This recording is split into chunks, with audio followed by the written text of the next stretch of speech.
Are you truly living your life? Or are you following a script that was handed to you before you were old enough to question it? Have you ever stopped, even for a moment, and asked yourself who decided that your days should look the way they do? Who designed the path that leads from school to work to exhaustion to retirement? And why so many people walk it without ever pausing to wonder where it actually leads? Because if you look closely, not with the eyes of habit, but with the eyes of awareness, you begin to see something unsettling, something that most people sense but never fully articulate, that the life you were taught to pursue may not have been designed for your freedom, but for your compliance. From the beginning, you were given a sequence that appeared logical, even responsible. Study hard, follow instructions, secure a stable job, work diligently, save what you can, and wait patiently for the day when you are finally allowed to rest. This sequence was repeated so often, reinforced by parents, teachers, institutions, and society itself, that it settled into your mind not as advice, but as truth. And because it was presented as truth, you did not question it. You accepted it. You built your identity around it, and over time, you began to measure your worth by how well you conformed to it. But what if the problem was never your effort, never your discipline, never your intention, but the path itself? Look around you with honesty, not with hope, and you will begin to notice a pattern that cannot be ignored. You will see individuals who followed every instruction they were given, who sacrificed their time, their energy, and their dreams in exchange for stability. And yet, when they reach the later chapters of their lives, what they possess is not freedom, but fatigue. Their bodies carry the weight of decades of repetition. Their minds are worn by years of obligation, and the wealth they accumulated is often insufficient to grant them the life they imagined when they began. This is not an exception. This is a result, a predictable outcome of a system that rewards consistency, but rarely rewards independence. The most dangerous aspect of this system is not that it is oppressive, but that it is comfortable. It does not force you, it invites you. It offers you security, predictability, and approval. And in return, it quietly asks for your time, your ambition, and eventually your potential. You are not chained in the traditional sense. There are no visible restraints, no obvious barriers, but there are patterns, habits, expectations, and beliefs that function in the same way, limiting your movement while convincing you that you are free. And because these chains are invisible, they are rarely questioned, and what is not questioned is rarely broken. You were taught that hard work is the highest virtue, but no one explained that hard work without direction can become a trap. That effort applied to the wrong system will only deepen your dependency on that system. You were taught to value stability, but not to examine the cost of that stability. The opportunities declined, the risks avoided, the ideas never pursued because they did not fit within the approved framework. You were taught to be realistic, but realism, when defined by those who never pursued greatness, becomes a boundary disguised as wisdom, and slowly, without a single dramatic moment, you begin to shrink, not in your ability, but in your vision of what is possible for you. This is how the lie operates, not as a sudden deception, but as a gradual conditioning. It does not tell you that you cannot achieve more. It simply keeps you occupied long enough that you never attempt to support. It fills your days with responsibilities that feel necessary, your mind with concerns that feel urgent, and your future with promises that always seem just far enough away to keep you moving forward without ever arriving. And as the years pass, the question you once ignored becomes harder to avoid. Is this truly what you were meant to become? Or is this what you were trained to accept? Consider the nature of time. the one resource that cannot be replenished, negotiated, or delayed. Each day you exchange hours of your life for a return that is predetermined, limited by structures you did not create, controlled by conditions you do not fully influence. You are told that this is normal, that this is how life works, that everyone must do it. But normal does not mean natural, and common does not mean correct. If a pattern leads millions to the same destination, and that destination is a life of compromise, then perhaps the pattern itself deserves to be questioned, not blindly followed. There is a deeper truth that operates beneath all of this, a law that does not announce itself but governs outcomes with absolute consistency. You do not become what you desire occasionally. You become what you consistently align yourself with. If you align yourself with a system that values obedience over initiative, predictability over creativity, and comfort over growth, then over time, you will embody those qualities, not because you lack potential, but because your environment shapes your expression of that potential. And once that alignment becomes habitual, it begins to feel like identity. You no longer say you are following the system. You say this is who you are. This is where the true cost reveals itself. Not in money, not in status, but in identity. You begin to forget the version of yourself that once imagined more, that once questioned limits, that once believed in possibilities beyond what was immediately visible. That version does not disappear suddenly. It fades, gradually replaced by a more acceptable, more predictable, more manageable version that fits within the expectations placed upon it. And because this transformation happens slowly, it rarely triggers alarm. It simply becomes reality. Yet within you, even now, there remains a tension, a quiet resistance that refuses to fully accept this narrative. It appears in moments of dissatisfaction that you cannot explain, in flashes of ambition that seem to come from nowhere, in a persistent feeling that there is more available to you than what you are currently experiencing. This tension is not a flaw. It is a signal, an indication that something within you recognizes the limitation of the path you have been walking. The question is not whether the system exists, or whether the path you were given leads where it claims to lead. The question is whether you will continue to follow it without examination, or whether you will begin to observe it with enough clarity to see its boundaries. Because the moment you see the structure for what it is, not as an absolute truth, but as a designed path with a predictable outcome, you are faced with a decision that cannot be avoided: to continue as you are and accept the result, or to step outside of it and accept the responsibility that comes with creating your own direction. You were not made to simply repeat what has already been done. You were not sent here to live a life defined entirely by external instruction, and you were not meant to arrive at the end of your journey wondering what might have been if you had chosen differently. The life you have been living may feel familiar, even safe, but familiarity is not fulfillment, and safety without purpose is a slow form of surrender.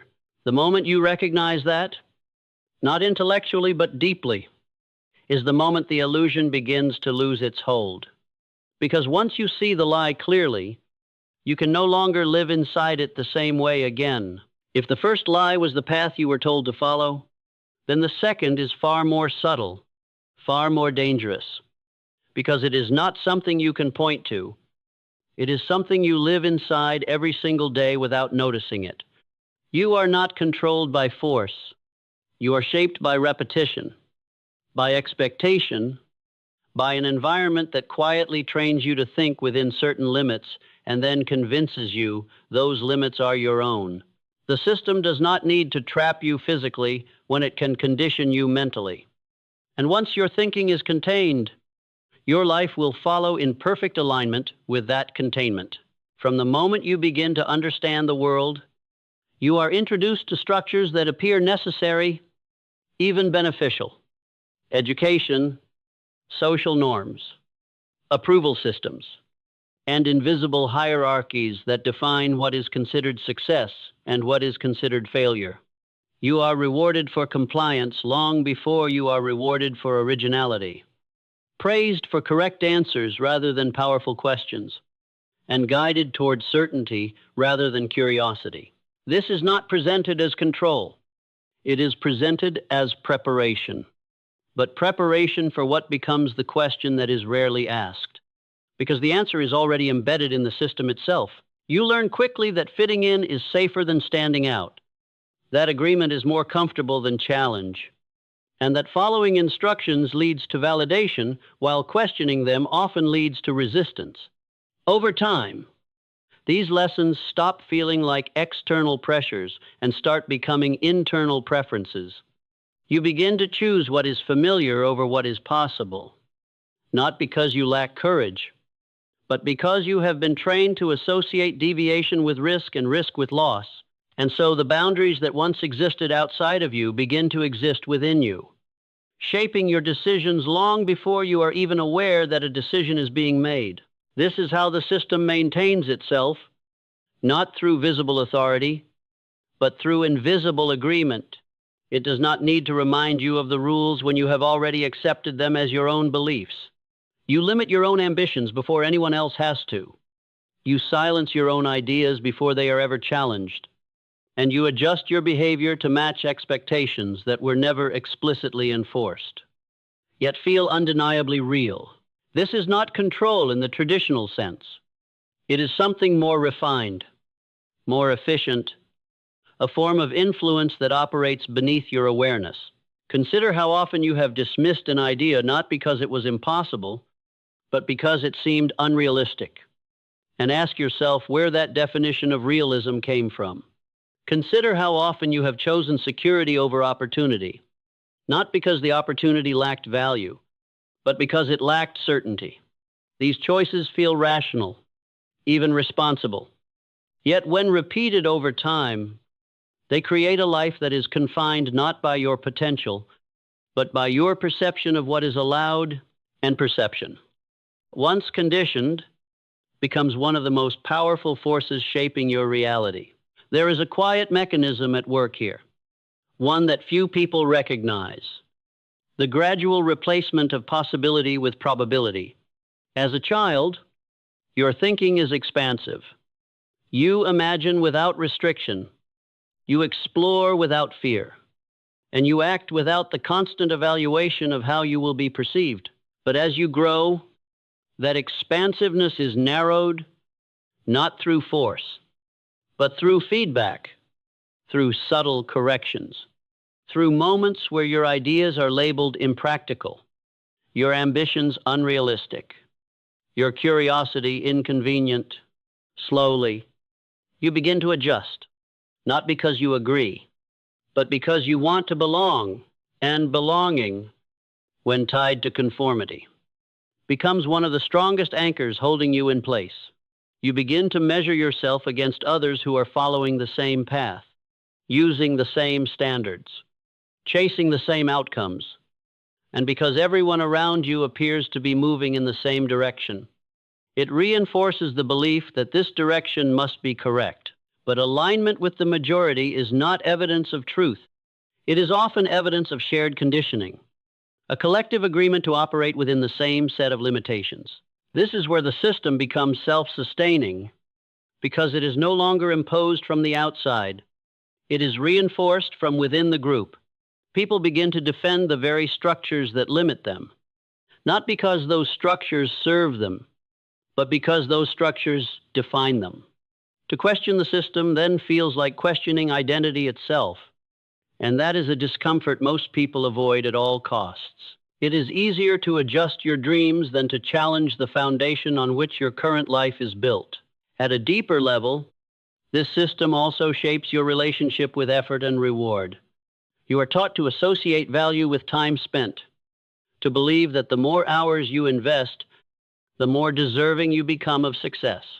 While effort is essential, the system rarely teaches you how to direct that effort strategically, how to create leverage, how to build systems that operate beyond your immediate input. Instead, It conditions you to remain in a cycle where your output is directly tied to your presence, ensuring that your progress is always limited by your availability. And because this model is normalized, it rarely feels restrictive. You see others living the same way, working the same hours, chasing the same outcomes, and it creates the illusion that this is simply how life works. But what is common is not always optimal, and what is normalized is not always natural. The system does not need to convince you that there is no alternative. It only needs to ensure that you rarely see one clearly enough to pursue it. There is also a psychological layer that operates quietly beneath all of this. The fear of stepping outside the known. Once you have been conditioned to operate within a certain structure, anything beyond it feels uncertain, and uncertainty, when not understood, is often interpreted as danger. This is why many people remain in situations that do not fulfill them, not because they are incapable of change, but because the cost of uncertainty feels greater than the cost of dissatisfaction. And so they stay, not because they choose to, but because they have been trained to. The system does not need to stop you from becoming more. It only needs to keep you comfortable enough that you never fully try. It provides just enough reward to keep you engaged, just enough stability to prevent urgency, and just enough distraction to keep you from examining the larger picture. Days turn into weeks, weeks into years, and before you realize it, the life you once intended to question has become the life you defend. But there is a point, often quiet, often unexpected, where something within you begins to resist this pattern. It may come as a sense of dissatisfaction that you cannot explain, a feeling that despite doing everything correctly, something essential is missing. This feeling is not a failure of the system. It is a crack in its influence, a moment where your awareness begins to separate from your conditioning. When that happens, you begin to see things differently. Not dramatically at first, but subtly. You notice patterns you once ignored. You question assumptions you once accepted, and you start to recognize that many of the limits you believed were real were in fact constructed, maintained not by force, but by repetition and agreement. And once you see that clearly, the system does not disappear, but its authority over you begins to weaken, because what is understood can no longer control you in the same way. The invisible system was never designed to make you powerless. It was designed to make you predictable. And predictability is the foundation of control.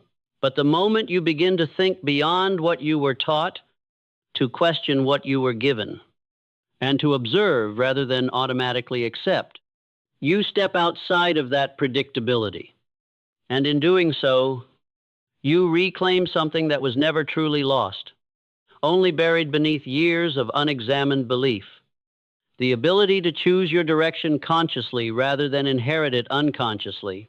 There are no guards standing at the doors of your life, no visible restraints holding you in place, and yet if you observe closely, you will begin to notice that most people move within a narrow range of choices, repeating patterns that rarely lead beyond a certain level of existence.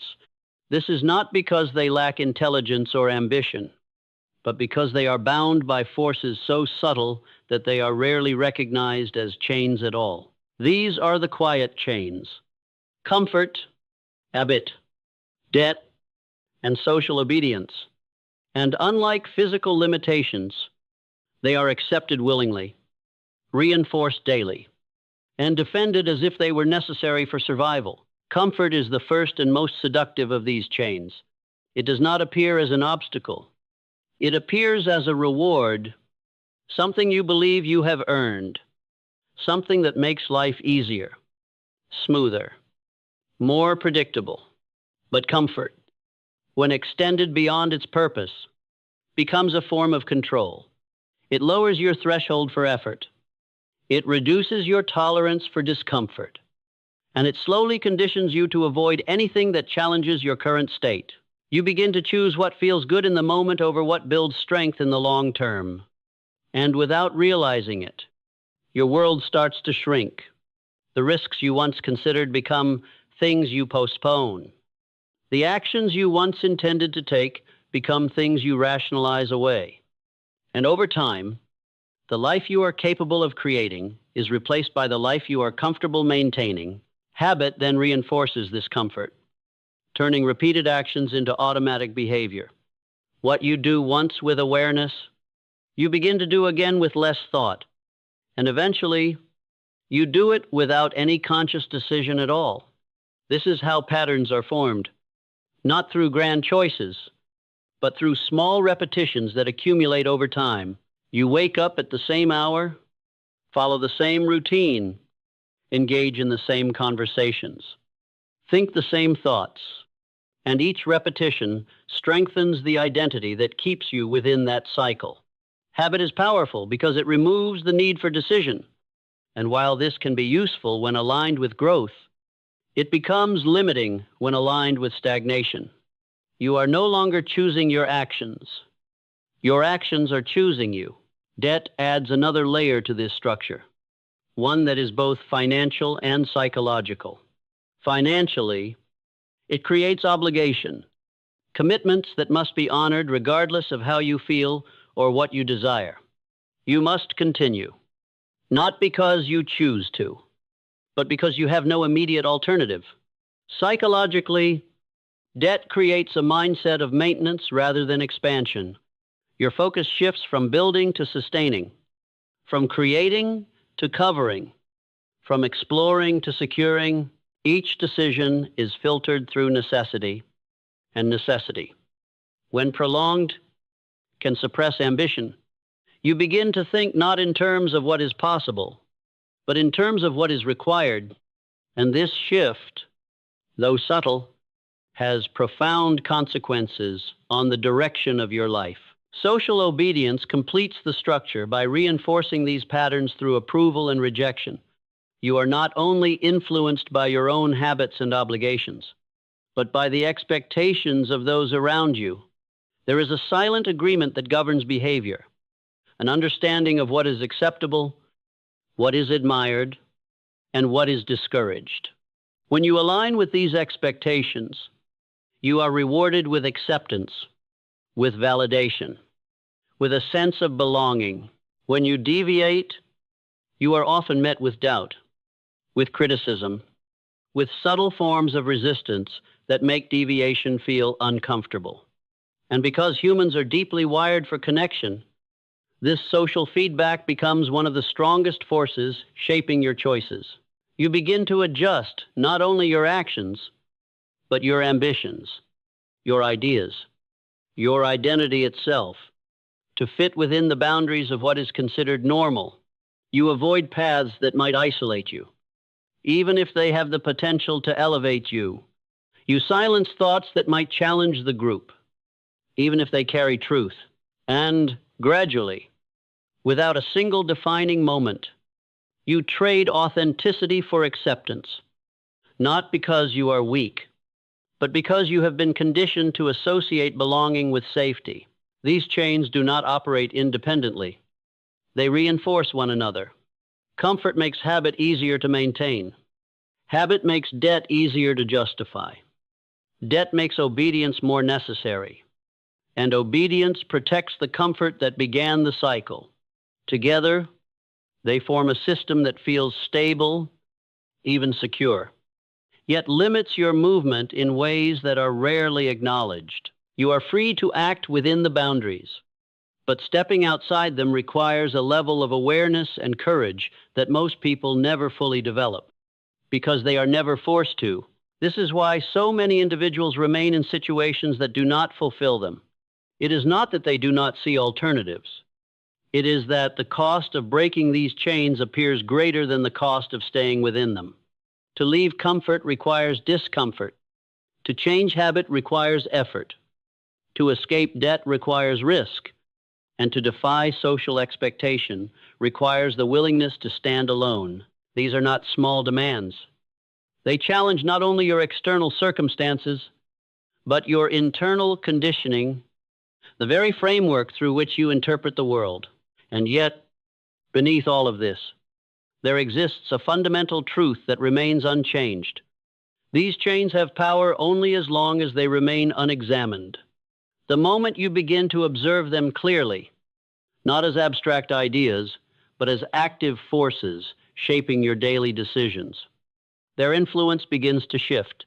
You start to notice when comfort is limiting you rather than supporting you, when habit is guiding you in a direction you did not consciously choose, when debt is dictating your options, and when social approval is influencing your identity. This awareness does not immediately free you, but it changes your relationship with these forces.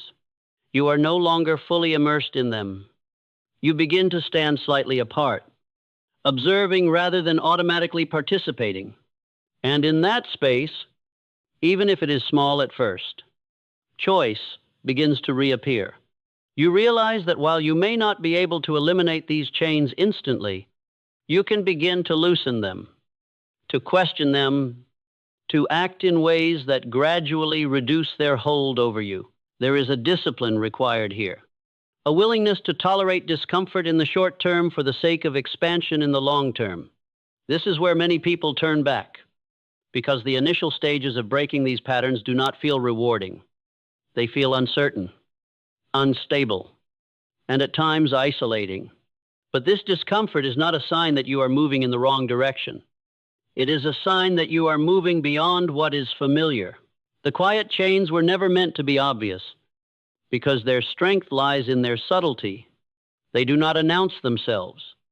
They blend into your life so seamlessly that they feel natural. But once you begin to see them, truly see them, you can no longer pretend that your limitations are purely external. You begin to recognize that much of what holds you in place is not the world around you, but the patterns within you, reinforced over time, accepted without question, and lived without awareness. And when that recognition becomes clear enough, it leads you to a realization that cannot be ignored, that the boundaries you have been living within are not fixed. They are maintained. And anything that is maintained can, with enough awareness and discipline, be changed. You may have already begun to see the structure, to recognize the patterns, to feel the quiet resistance rising within you. And yet there is a question that lingers beneath all of it. If you can see the limitations so clearly, why do you keep returning to them? Why does your mind, even after moments of clarity, drift back toward the very patterns you have begun to question? This is where the struggle becomes deeper, because the cage is no longer outside of you. It is within you, embedded in the way you think, the way you interpret, the way you respond to uncertainty. And until that internal mechanism is understood, awareness alone will not be enough to create lasting change. The human mind is not designed for freedom. It is designed for efficiency, for survival, for conserving energy by repeating what is familiar rather than exploring what is unknown. What you have done repeatedly becomes what feels natural, and what feels natural becomes what you trust, even if it does not serve you.